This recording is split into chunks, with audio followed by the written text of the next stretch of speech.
In the late 90s, Chinese government surveys said up to 70 million people were practicing Falun Gong daily. Health bills were decreasing, crime rates were falling, and morality was rising. So why were these people targeted for elimination and organ harvesting?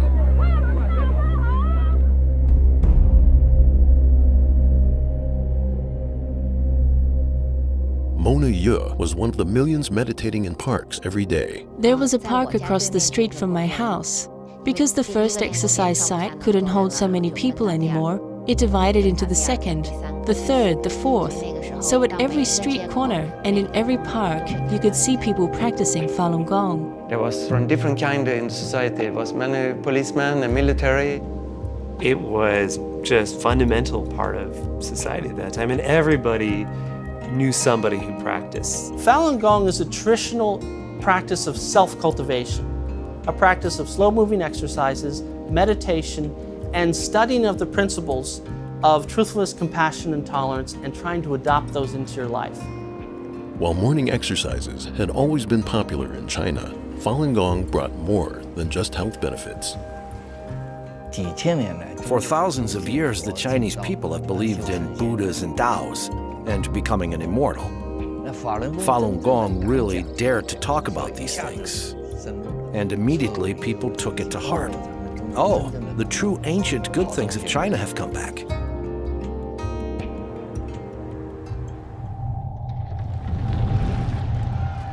However, after 50 years of political campaigns to destroy traditional beliefs, any revival of spirituality was seen as a threat to communist rule. Since I was 11, I experienced all of the Chinese Communist Party's campaigns. Group after group of good people were targeted. There was no faith, no truth. Falun Gong stood in stark contrast with communist ideology. So it would be very hard for it to be tolerated by the CCP. With more practitioners than members in the Communist Party, the party chief, Jiang Zemin, saw it as a threat to his power and overruled the government's support of Falun Gong. Jiang Zemin issued order, set up special office called 610 Office, in charge of nationwide campaign of persecution. Known as China's Gestapo, the 610 agency was above the law and could use any and all means necessary to achieve its sole mission, to eliminate Falun Gong. The nationwide campaign began July 1999. People were disappearing. I couldn't find my friends. One day there were 30 of us in the park, and the next day they're gone. And in the middle of the park, tacked on the tree, was a government declaration that this has been outlawed. First time I heard about the persecution, I didn't believe it at the first. And when I heard my mom was into labor camp, I was very worried. And later on, my sister was put in the labor camp. My younger brother was put into jail.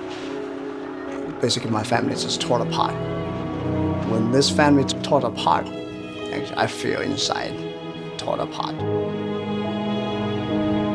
Like many practitioners, Pan Qi went to Beijing to appeal. She was arrested and imprisoned in the infamous Masanja labor camp. I often hear the sounds of electric batons, and frequently in the middle of the night, I hear heart-wrenching screams from practitioners. The goal was to make practitioners sign a statement to guarantee they would stop practicing, that they would renounce their faith. She took the electric baton. When she was beating me, it felt like it was directly piercing through my heart. It was like my entire body started convulsing, like it was going to fall apart. I personally have a friend whose mother was submerged in a cage. They put her in a little cage, they put him into sewer water in complete darkness for days. These are the different methods they're using on Falun Gong practitioners around the country, trying to transform them.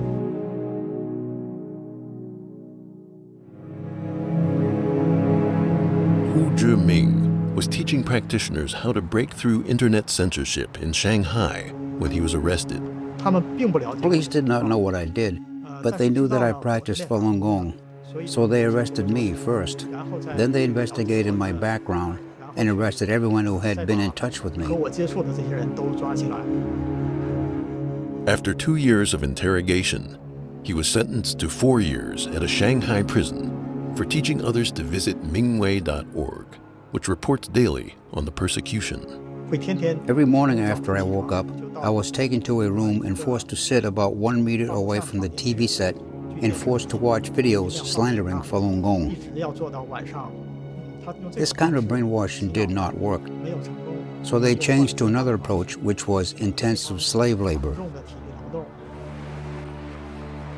Outside the labor camps, propaganda campaigns against Falun Gong were running 24/7 on all media. Like you turn on the TV, and literally the only way to describe it is propaganda marathons. You'd have mass book burnings organized by the party, steamrollers going over Falun Gong cassette tapes and CDs. Essentially, it's a process of demonizing and dehumanizing, incessant propaganda. In January 2001, Chinese Central Television broadcast this news that people were setting themselves on fire in Tiananmen Square, and they claimed that these were Falun Gong practitioners. This propaganda story used a mother and her 12-year-old daughter. It was a major turning point in the CCP's campaign. They turned Tiananmen Square into a movie set, and they used movie techniques to try to create something, but it was staged. Because state-run media broadcast it constantly for a year, people around China, their views on Falun Gong started to change. Initially, the Communist Party was very public about its campaign against Falun Gong. But what happened after about, I would say starting from 2002, is that you started to see really almost more of a media blackout. Falun Gong simply became a taboo topic. With millions of practitioners in detention, one of the worst crimes in history began taking place in hospitals throughout the country as organ transplants suddenly began to skyrocket. We've been asked to investigate allegations that there has been harvesting of organs of Falun Gong in China. Our bottom line conclusion, after considering everything as best we could, was that the allegations are true. I began conducting comprehensive interviews with medical professionals, Chinese law enforcement personnel, and over 50 refugees from the Laogai system. But I estimate that 65,000 Falun Gong were murdered for their organs from 2000 to 2008. Essentially what organ harvesting means is they're taking Falun Gong practitioners literally like cattle, holding them in prison camps, testing their blood and other vital organs, and when someone comes into the country that needs a heart, a liver, a kidney, they find a match, they take the Falun Gong practitioner, extract their organs, of course killing them in the process.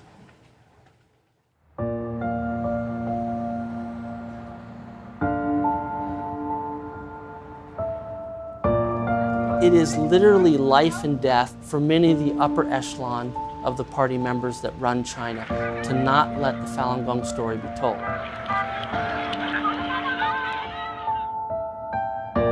Falun Gong has been exemplary in its response. It has never dealt with violence in a violent way. It's always responded with forbearance, with love, with truth, with patience, and ultimately that's going to prevail.